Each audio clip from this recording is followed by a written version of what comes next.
प्रदेश के साथ दमोह जिले में अब कोरोना की रफ्तार बहुत धीमी हो गई है और ऐसे में वैक्सीन का प्रभाव लगातार देखा जा रहा है।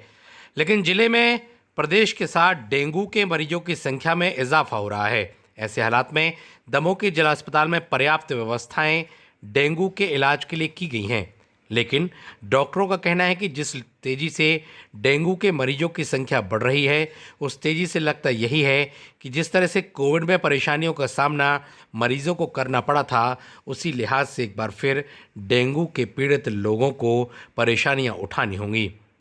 लगातार ही अस्पताल में जांच कराने के लिए लोग आ रहे हैं और यहाँ पर कई मरीज डेंगू के पॉजिटिव निकल रहे हैं। हालांकि उनको भर्ती करने के लिए पुराने कोविड वार्ड के साथ अन्य वार्डों का सहारा लिया गया है और डॉक्टरों ने और सिविल सर्जन ने बताया कि और भी वार्ड डेंगू के लिए आरक्षित किए जाएंगे, जिससे सभी को बेहतर इलाज मिल सके।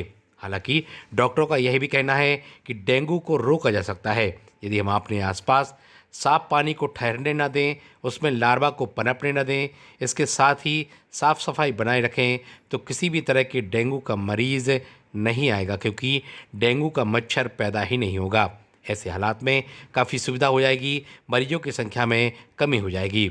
डॉक्टरों ने क्या कुछ कहा, दमोह जिले में डेंगू को लेकर के बड़ी संख्या में भर्ती मरीजों को लेकर, व्यवस्थाओं को लेकर क्या कहना है डॉक्टरों का, आपको सुनाते हैं।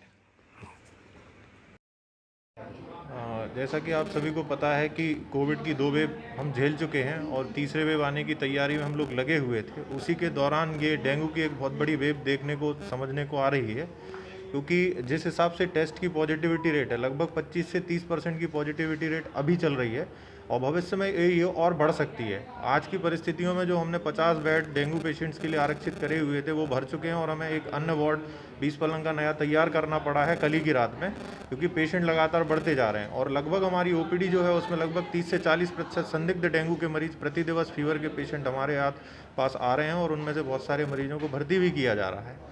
तो इस प्रकार की परिस्थितियां जैसे कोविड में बनी थी उसी प्रकार से डेंगू में बन रही हैं और आगे चल के मुझे लगता है कि जिला चिकित्सालयों में डेंगू के मरीज निरंतर बढ़ेंगे और हमें इलाज के लिए व्यवस्था करनी पड़ेगी।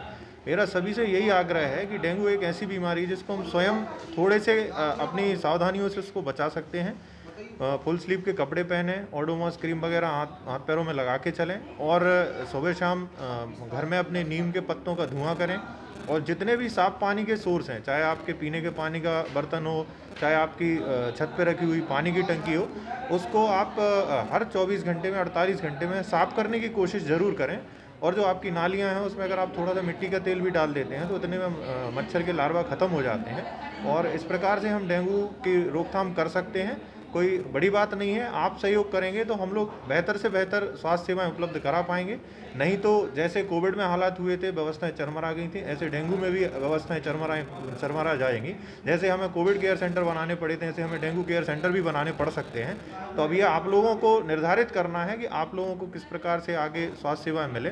अगर आप लोग बेहतर तरीके से साफ़ सफाई रखते हुए, लार्वा को ख़त्म करते हुए इस बीमारी के रोकथाम में हमारा सहयोग करेंगे तो ही हम इससे जीत पाएंगे, नहीं तो भयावह स्थिति बनेगी। लोग पहले ऑक्सीजन के कारण से मतलब परेशान थे, आगे चल के प्लेटलेट के कारण से परेशान होंगे। किस तरह की स्थिति भी अस्पताल के में मरीजों की?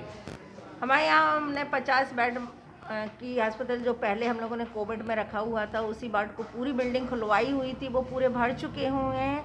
अब दूसरा वार्ड खुलवा रहे हैं जो 20 बेड का है, तो वहाँ मरीजों को रखा जा रहा है। तो मैं नगर वासियों से यही अनुरोध करती हूँ कि आप लोग अपने अपने घर की साफ़ सफाई, जैसे कि दीपावली में साफ़ सफाई कर रहे हैं, लेकिन गड्ढों में पानी नहीं भराना चाहिए।